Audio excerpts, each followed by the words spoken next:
So ito mga boss, no, dahil nakatanggap tayo ng blessings kay Grab, no, na binigay niya na yung KGR natin na 4,700. So ngayon may challenge ako sa inyo.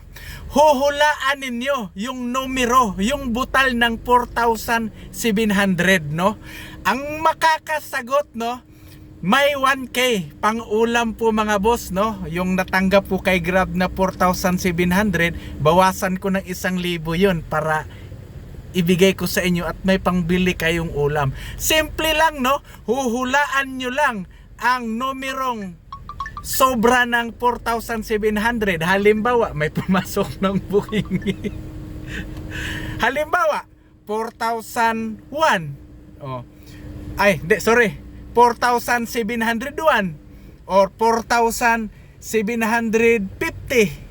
o 4,799. So yun lang mga boss, no. 1 to 99 lang ang idugtong ninyo sa 4,700.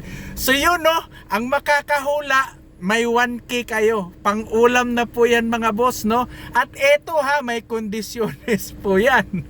Kailangan isang bisis lang po kayong sumagot. Walang problema kahit 10 yung account ninyo. No problem doon. Basta wag lang yung magdoble yung sagot ninyo kasi ma-disqualified kayo.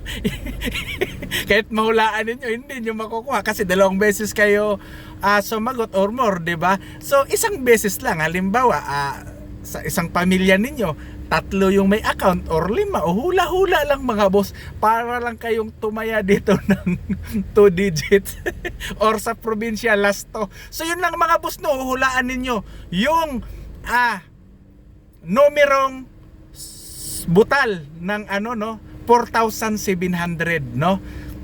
Sana mahulaan nyo kaagad para hindi na ako mag-iisip hanggang bukas.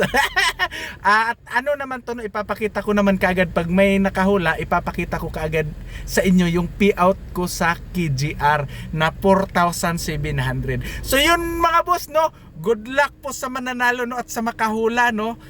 God bless po sa atin mga boss.